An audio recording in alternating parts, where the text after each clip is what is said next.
The Global Filipino Magazine, Kwento ng Tagumpay. We are very lucky at this point because we have an exclusive. We're not with one of the original matinee idols during the 90s. Very famous dancer. Probably when we were touring around the UAE, 5,000 or 10,000 more times yan na naririnig yung mga famous songs na pinasikat ng ating guest for today. Without further ado, Mr. Wawi de Guzman. Hello, hello, hello. Magandang araw sa lahat ng mga kababayan natin ngayon na nanonood. Hello, guys. Yes.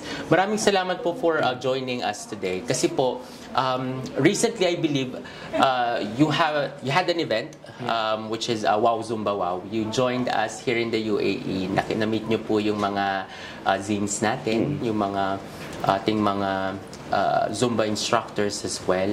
You get to tour Dubai and Abu Dhabi. Right now, hindi po kasi kayo usually nakikita ng mga tao sa television, but you are very active with Zumba. Yes. Can you tell us about that journey po? Yes, right now very active ako sa social media, no? Because alam mo naman ngayon ang tao lahat into social media. So even though hindi ako ganoon ka-active sa television katulad dati, I'm very much active sa social media because ginagamit ko siyang platform para ipaalam na isa akong Zumba instructor na sobrang nakafocus ako ngayon doon because ang Zumba community sa bansa natin napakalaki. Napakaraming mga nagsusumba, and since nagsimula ang career ko bilang isang dancer, hindi ako nahihirapang mag-transition. Nahihirapan lang akong mag-cut down ng weight, no? But yes, because of Zumba, naging active yung lifestyle ko, and now nakafocus ako dito because sa dami talaga ng Filipinos na may hilig magsayaw. Yes. Marami akong invitation. Na-miss kayo ng tao when yung reception po ng ating mga kababayan dito sa UAE, laging wow. para kay Wawi, lagi pong ganun ang nagiging reaction ng mga tao po. Didn't you miss it being on television? I do once in a while, but then you know, hindi siya nalalayo kasi dun sa ginagawa ko because I still, kumbaga, nagdi-deal pa rin ako sa maraming tao, especially instructor ako. Everywhere I go sa Pilipinas, maraming taong nagpupunta. So, it's almost the same. Siguro ang pinaka-nami-miss ko lang, of course, yung pag nagtitaping ka, of course, yung umaarte, which is ginawa ko nga dito. Sabi ko nga dun sa nakatrabaho ko, medyo naninibago ako. But, you know, when after a few takes, nami-miss mo yung dati mong ginagawa. Nakakamiss siya after, actually. Zumba is a passion na rin po sa inyo, no? Yun po yung what could be the benefits? Kasi ang comment po ng mga tao nakakakita sa inyo, ang gwapo pa rin ni Wawi. Talaga namang And sabi nga nila, hindi daw ako tumatanda. Actually, yun yung laging nakukuha akong comment sa kanila. I think isang sikreto is because napaka-active ko nga. At tapos sobrang nag-i-enjoy ako sa pagsusumba kasi sabi ko nga, yung mga friends ko nga sinasabi niya, hindi ka ba napapagod sa ginagawa mo? Sabi ko, alam mo, para kasing hindi siya trabaho for me because very passionate akong sumayaw. And at the same time, sa Zumba event, napakasaya eh. Sobrang mag-i-enjoy ka sa crowd, sa mga tao, especially pag sinasayaw ko na yung mga gusto nilang sayaw. So nakaka-hype siya masyado. And I think, yun yung isang sikreto because active ka, healthy yung lifestyle mo. Kaya din siguro yung aking physical look hindi masyadong nagbago. Or nag-gain din naman kasi ako ng weight. But because nga sa ginagawa ko siguro, isang bagay yun. Correct. And you also get to tour around the Philippines, no? Yes. Ano po yung kagandahan doon?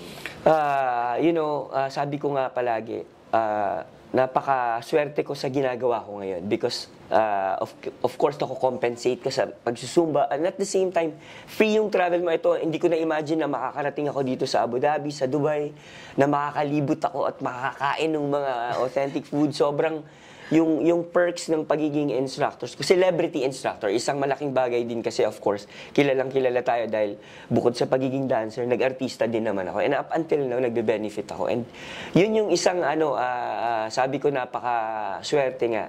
Hindi lahat nabibigyan ng opportunities na gano'n. Even sa atin, magmula nung naging Zumba instructor ako, first time kong nalibot yung buong Pilipinas. Ultimo yung pinakasulok na lugar sa atin na pupuntahan ko dahil sa pagsusumba. Correct. Comparing to when you were as a celebrity. Before, nung artista kasi ako, marami din naman ako napupuntahan, pero not as much as what I'm doing now. Opo, as a Zumba instructor. I would also want to ask, we had an exchange about your journey nung pagiging celebrity when you started.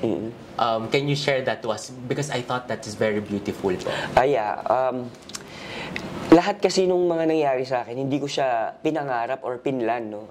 Even yung pagiging dancer ko, basta nanood lang ako ng isang araw sa TV, tas nakita ko yung maneuvers, gusto ko maging katulad nila, and then nakakilala ako ng grupo sa lugar namin, and then we joined the contest, hanggang sa naging dancer ako, and then accidentally, kailangan nila ng isang partner sa show na Mara Clara. And then pinapunta ako doon para mag-audition. Akala ko sayaw lang. And then nag-camera test. And then the rest is history. Hindi ko akalain na daming opportunities na dumating sa akin because of that. There are songs that are associated with you. Pag piniplay yung song na yun, ang naaalala, what are these song po? Number one, of course, yung Always, Dying Inside, How G, Stars, yung mga yan. Kasi ito yung mga popular music nung 90s na kinalakihan ng lahat. Kasi at the time, ang ating form of entertainment is radio, TV, and movie. So lahat ng tao tutok dun. At yun yung time na talagang na-launch kami. And at that time, ang uso nun, ipinopromote namin yung mga foreign music. Tapos isasayaw namin siya. And then, dun natatak sa akin lahat yung mga. Hindi lang sa akin, sa grupo namin. No? But then, dahil nga sa naging celebrity ako, parang naikabit na talaga sa akin. Correct. What still do you want to achieve?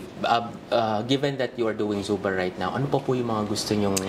Alam mo, natutuwa ako because marami ako na-inspire, no, na tao.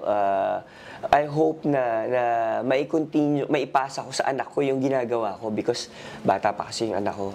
Siguro ang maituturo ko lang sa kanya is yung knowledge na dala-dala ko ngayon. And of course, hopefully, hanggat kaya makapagsayaw pa rin because pag nagsasayaw ako at may mga nakakasama akong mga followers at lalo na yung mga matatanda, pag sinasabi nila sa akin na napapanood ka lang namin dati pero ngayon ikaw na yung nagtuturo. Simpleng bagay pero pag naririnig mo yung ganun, mas nai-inspire ka na pagbutihin pa yung ginagawa mo because hindi ko na-imagine talaga na natatouch ko yung kanilang mga buhay. Yes. Few more questions, Sir Wowie. Doon po sa pagta-travel natin, pati sa ibang bansa, nakakapag-travel din po kayo. Ano po yung, how would you describe our OFWs, mga Filipinos all over the world, especially like outside the Philippines po? Ano po yung... overwhelming minsan yung kanilang pagtanggap, no? Especially dito, kita mo naman talagang open arms sila kahit saan tayo pumunta. May yung pagkain lang sa pagkain ng mga Pinoy talaga, yun ang hindi pwedeng mawala ang pagkain, and at the same time nakakatuwa because ang Pilipino talaga napakagaling. Everywhere you go, hindi pwedeng walang Pinoy because sa kanilang creativity and yung hard work nila. And dun nga lang sa Dubai, di ba, na binasalubong lang tayo pero nakakatuwa. Yes, magigilid talaga tayo. And I think ang mga Pinoy kailangan ng mundo para sa akin. I would agree po. How would you, like, yung success, like, because the Global Filipino magazine is kwento ng tagumpay. How would you define success po? Like from your perspective, from your experiences, from your background? Siguro para sa akin, kapag natulungan mo maging successful yung mga taong kasama mo, siguro yun na para sa akin ang definition ng success. Hindi lang sa'yo dapat i-share mo para lahat kayo sabay-sabay umaangat because mas masarap yung feeling na lahat kayo nagtatagumpay. Opo. That is a success for Mr. Wowie de Guzman. Message po sa ating mga kabayan dito, sa mga ka-global natin dito sa UAE. Nako, sa mga kababayan natin, napakalaki po ng tulong na ibinibigay nyo sa ating bansa. Kayo ang sinasabi nga namin, unsung heroes because ang nag-contribute nyo sa bansa natin, napakalaki. And at the same time sa akin, kaya po ako nakakapunta dito, it's because of you guys. At syempre, pag hindi nyo tinatangkilik ang isang Wow Edi Guzman, hindi naman makakapunta dito. Kaya nagpapasalamat po ako sa inyong lahat. Mga ka-Global, this is the Global Filipino Magazine, ang kwento ng tagumpay. Again, this is Wow Edi Guzman. Thank you.